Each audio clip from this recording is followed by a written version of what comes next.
Mesdames et messieurs, bonjour et bienvenue à l'actualité de la mi-journée de ce 22 décembre. À la une, même à la retraite, ils continuent de servir utilement le Burkina avec leur longue expérience de diplomate. Et pour réussir leur mission, ils ont eu le soutien du président du Faso. Les anciens ambassadeurs réunis en association sont donc allés dire merci au président Michel Kafando. C'était hier au palais de Kosiam. Diplomatie, c'est justement ce qu'il en faut davantage entre les pays du Nord et du Sud pour trouver un terme au phénomène de la migration sur la route de l'exil, surtout vers l'Europe. Si les migrants ne sont pas noyés en Méditerranée, ils risquent l'expulsion s'ils ne sont pas éligibles au statut de réfugiés. Voilà pour le sommaire de ce journal. Bienvenue à tous. Ouvrons cette édition au palais de Kosiam. Réunis en association pour toujours servir leur pays en termes de diplomatie, les anciens ambassadeurs du Burkina sont allés dire merci au président du Faso pour son soutien. Après les diplomates, ce sont les membres de l'Académie des sciences, des arts, des lettres et de la culture qui ont été reçus par le président Michel Kafando. On fait le point de ces deux audiences avec Yacouba Gamené et Jacques Lamissa Tarbaga. Ces diplomates à la retraite rendent visite à leur président d'honneur Michel Kafando.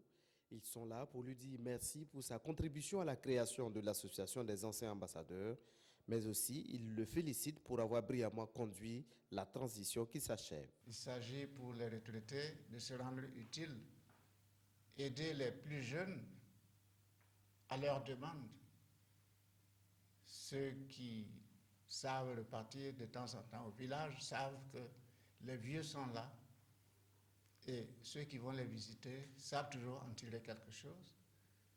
Nous sommes dans cette veine de pouvoir et de devoir partager nos expériences et nos carnets d'adresses. À côté des anciens ambassadeurs qui veulent contribuer au rayonnement de la diplomatie burkinabé, il y a la nouvelle Académie des sciences, des arts, des lettres et de la culture. Cette structure qui vient de voir le jour est rattachée à la présidence du Faso. Elle est allée se présenter au chef de l'État. En tant qu'Académie des sciences, arts, lettres et culture du Burkina, notre rôle premier, c'est d'être une structure conseil pour le gouvernement et pour des structures privées ou autres. Mais je dois rappeler son caractère apolitique, asyndical, tous les arts dont vous pouvez imaginer. Aussi bien l'Académie que l'Association des anciens ambassadeurs, chacun entend jouer son rôle pour le développement du Burkina Faso. Même si tout n'est pas parfait pour ce qui est des 10 composantes du programme du renforcement de la gouvernance au Burkina, les acteurs affichent une note de satisfaction, 85%. C'est ce qui ressort du bilan d'exécution de l'année 2015, réuni depuis hier. Ils auront également à adopter le programme d'activité 2016. Le compte-rendu de la rencontre est signé Alidou Badini et Hortense Evelyne Dabiré. Une vingtaine de structures et d'institutions sont concernées par la mise en œuvre du programme de gouvernance, un programme qui a démarré en 2011 et porte assistance aux institutions de l'État en matière de gouvernance politique, économique, administrative et locale. Réunis autour d'une table, l'heure est au bilan.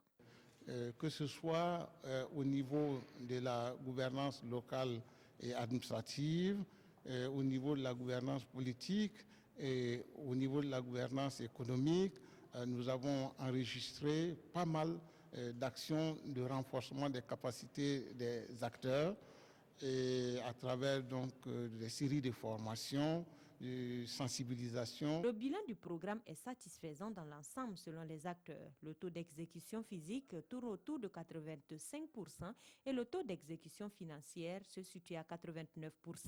Au total, au cours de cette année, l'allocation financière était de l'ordre de 1,8 milliard. Ce que nous avons effectivement pu décaisser, c'est-à-dire l'allocation réelle que notre partenaire principal, le PNUD, a pu accorder à tous les volets du programme, se sont élevés à 1,5 milliard. Et de ces 1,5 milliard, 1,3 milliard a pu être effectivement utilisé. Le programme devrait prendre fin en 2015, mais il sera prorogé jusqu'en 2017 selon le coordonnateur. L'exercice bilan de ce matin devrait adopter donc les plans de travail de 2016. C'est plutôt un reportage de Hortense Evelyne Yelemou. Autre point de l'actualité dans cette édition, active dans la lutte contre le sida, elle prend aussi à bras le corps tout ce qui touche à votre santé. À Bobo-Dioulasso, la maison des associations de lutte contre le sida a organisé lundi un atelier de lutte contre la drogue, car sous nos cieux, le phénomène inquiète. Explication Karim Ilboudo et Ali Traoré. Selon la présidente de la maison des associations de lutte contre le sida, le phénomène de la drogue prend de l'ampleur au fil des ans en Afrique de l'Ouest et le Burkina Faso n'est pas à l'abri de ce danger. Le phénomène est inquiétant parce qu'il faut dire qu'il y a eu la Commission ouest africaine de lutte contre la drogue qui a eu à faire des tournées dans les pays où on s'est rendu compte que la drogue est beaucoup consommée dans les pays.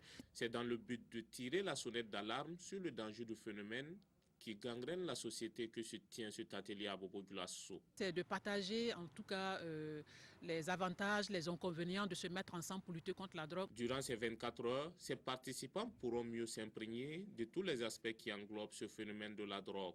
Nous allons essayer de parcourir un peu la situation épidémiologique de la drogue au niveau du Burkina Faso et probablement de la ville de Bobo-Dioulasso.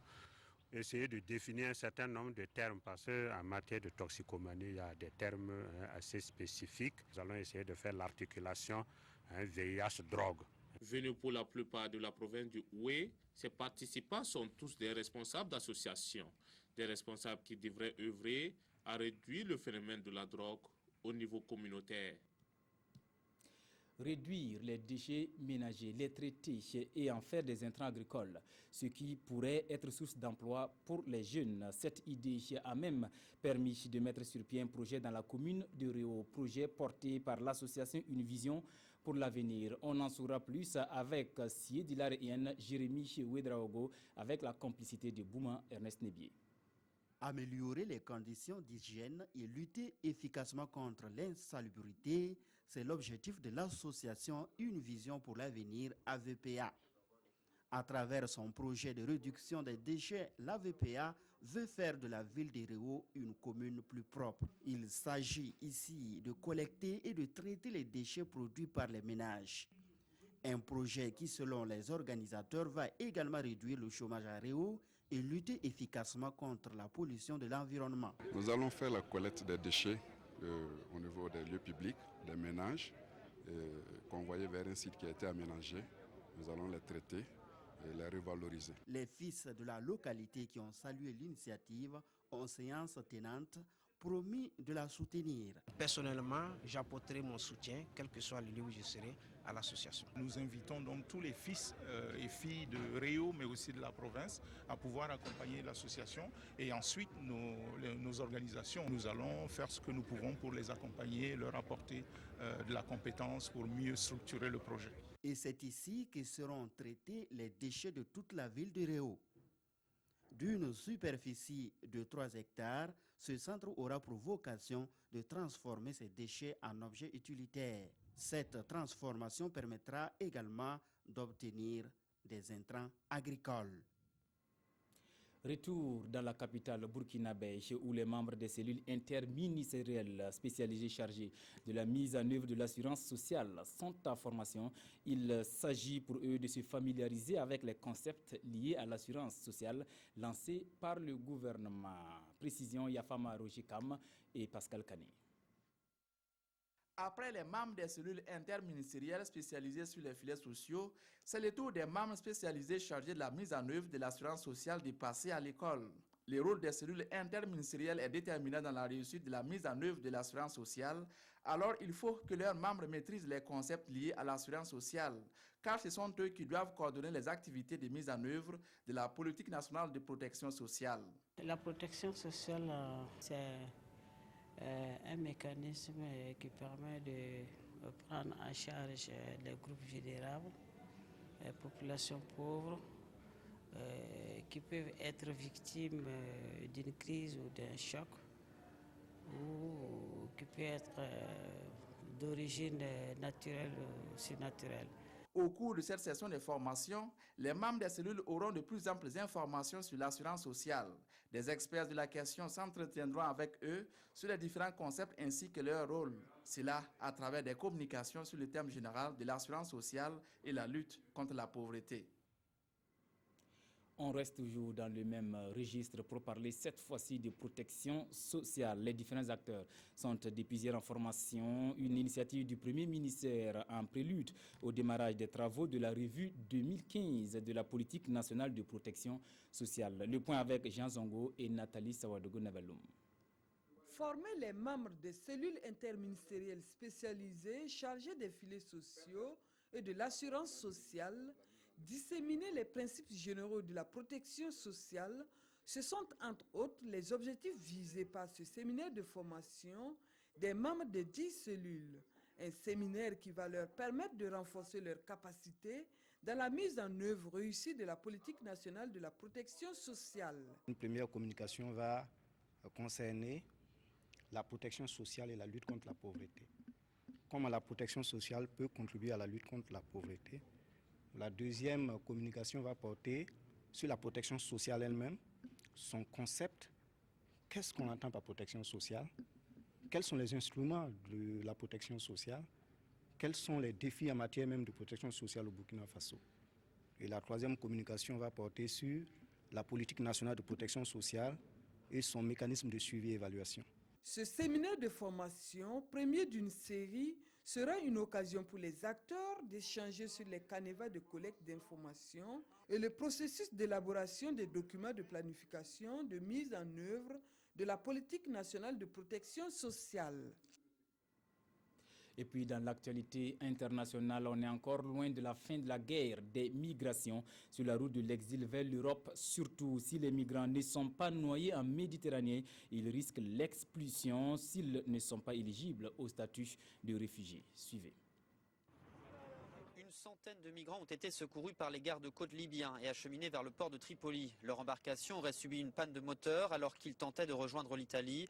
110 migrants d'origine subsaharienne se trouvaient à bord. 108 ont pu être secourus, dont 2 se trouvent dans un état grave. 2 autres n'ont pas survécu à la traversée.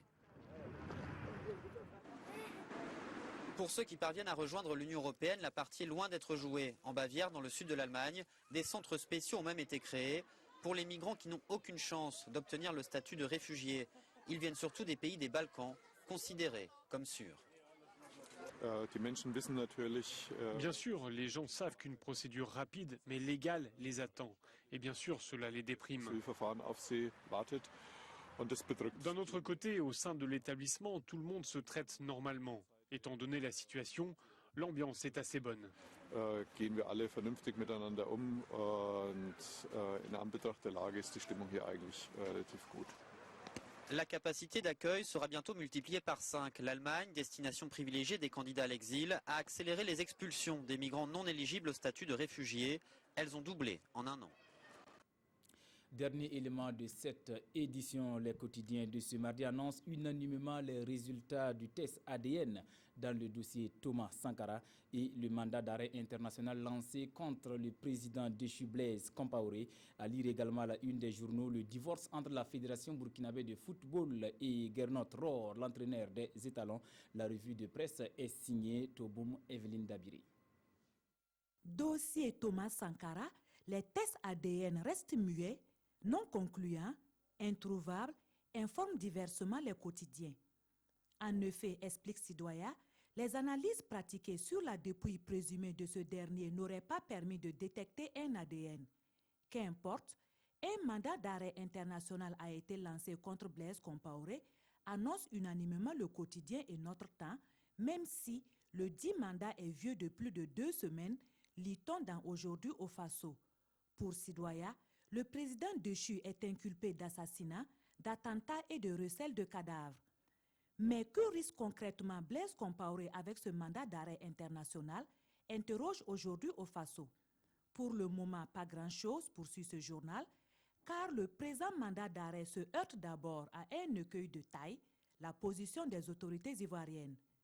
Le pays, après analyse de certaines avancées qualifiées de significatives, conclut « En tout cas, le président Ouattara est attendu au tournant. » Et ce journal interroge « Va-t-il en rajouter à la colère des Burkinabés en accordant l'impunité à Blaise Compaoré ?»